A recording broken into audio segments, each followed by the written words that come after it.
Hi guys! Good morning mga katasawbay! Andito naman ako. Naggala ako, bumili ako ng mga pangkakulay.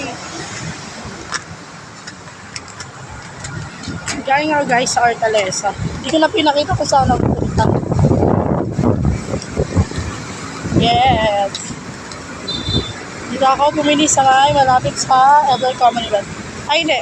Oo, Commonwealth. Nakakahingal guys. Kasi may iba botox ako tapos may ka-color ako. Oh my god! Guys, sino pinakakiting ko? Oh my god, Mount Everest! Yan. Nakita tayo sa dulo ng walang hanggan.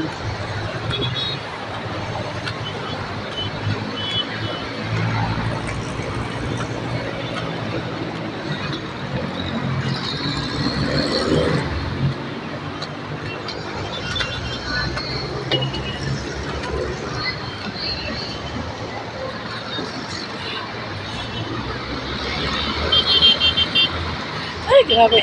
Hiningil ang lola mo. Oh, guys. Lantahan na baka tumambling tayo.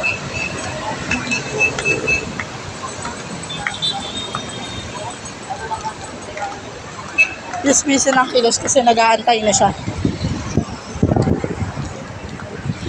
Ang bagal ko kasi.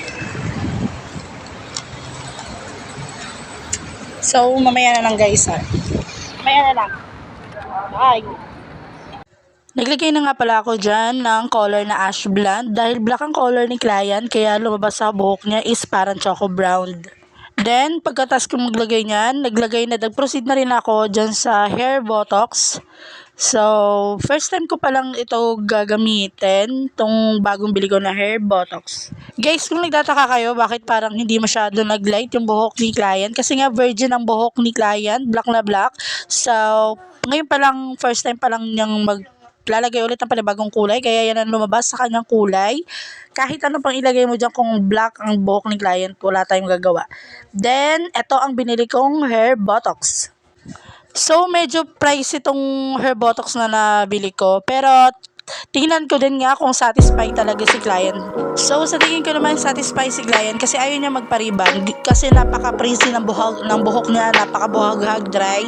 Kaya ang sabi niya, gusto lang niya is ma-maintain yung buhok niya at hindi buhagag. So, satisfied siya and thank you for watching guys. See you in my next vlog.